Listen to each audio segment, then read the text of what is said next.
Over 200 years ago, there was a revolution, an American Revolution, an event that literally changed the course of history. It was led by a group of unsatisfied people. People who were tired of being told what they could do and when they could do it.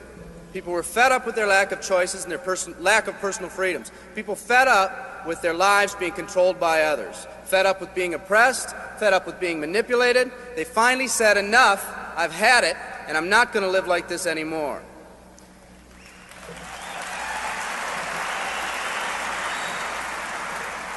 Our ancestors were people that took full responsibility for what happened to them. It was that spirit that ignited a country and formed what is now a giant in the free world. I have a question for you. Where's that spirit today? It's time for another revolution. Let me explain one of the laws of the universe. It's called the law of use, and it says simply this: whatever you don't use, you lose. Lack of use causes loss. Ambition unused declines. Faith unused decreases. If you don't use your skills, you lose your skills. If you don't use your freedom, you lose your freedom. Freedom does not come automatically. It's not attained and then handed down to us as an inheritance. It must be achieved each day. At the turn of the century, in the year 1900, less than 10% of us worked for other people or the government. Over 90% of us were self-employed. We were an independent people. In 1980, only 80 years later, over 90% of us worked for the other people or the government. Less than 10% of us were self-employed. We changed from an independent people to a dependent people. We'd slowly shifted from a people who took full responsibility for everything that happened to them to a people who've become talented and practiced at the art of blaming others for their problems.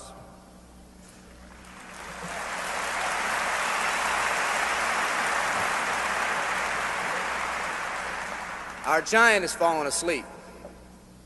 Our forefathers didn't say, who's going to take care of me? They simply said, all I ask is the opportunity to be free and the ability to take care of myself and my family.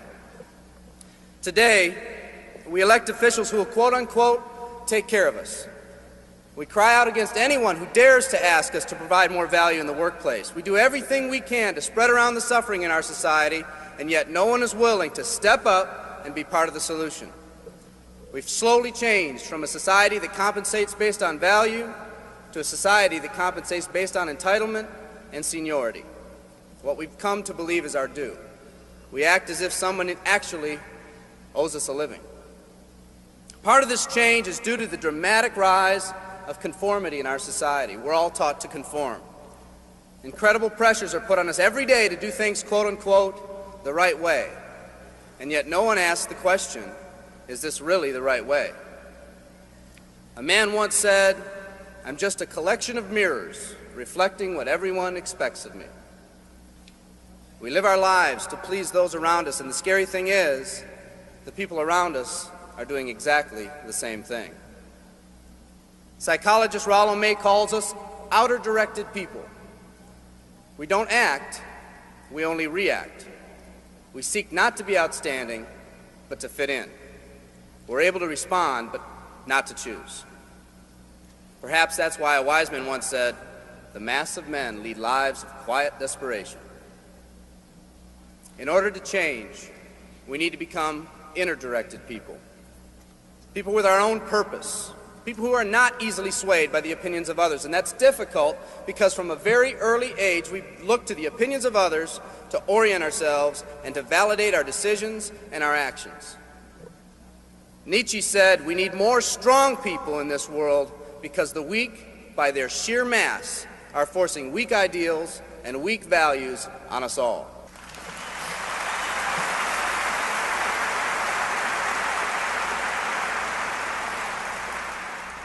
Today's massive social and economic changes are waking this slumbering giant.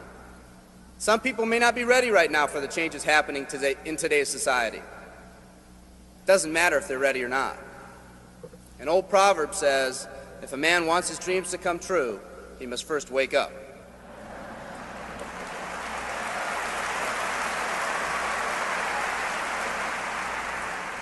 I, for one, am glad for the radical changes in our society because I believe that within that crisis, we will find that independent spirit that once pioneered this country. Some of us are finally ready to change. The displacement of our workforce has caused many of us to start searching for something better. Moving products and moving services is our business and our goal, but what we are becoming in the pursuit of that goal is a larger and much more important issue. The rekindling of our independent spirit has more lasting value.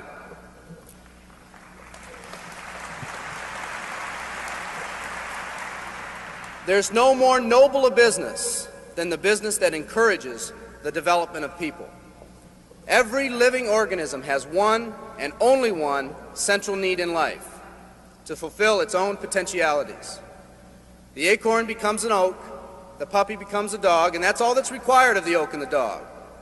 But the human being's task in fulfilling his or her nature is much more difficult. The reason is, unlike any other living creature on this planet, you've been given the dignity of choice. You'll not grow like a tree. You'll grow only as you plan and choose to grow. When a person chooses to live, two things happen. First, assuming responsibility for themselves takes on a whole new meaning. They accept responsibility not as something they've been saddled with, but as something they themselves have chosen. The second thing that happens is that discipline from the outside is replaced by self-discipline. They accept discipline not because it's commanded, because they themselves have chosen what they want to do with their lives. Just like when the disenfranchised men and women over 200 years ago got fed up and said, "I'm not going to live like this one more day," there's another revolution coming. It's coming not just from Americans, but from people all over the world.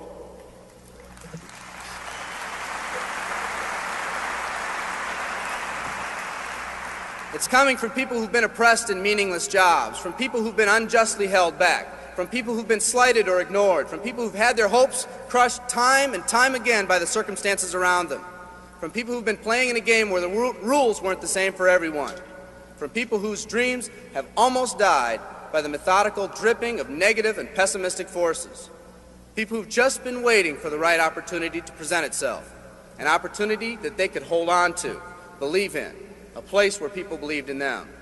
I hear the rumbling of this coming revolution every day.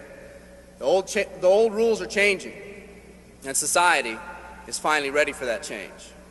Will people try to persuade you not to rise up? Yes, they will, and sometimes with the best of intentions. But we must fight anyone or anything that tries to influence us against our freedom. And they'll try. Believe me, they'll try.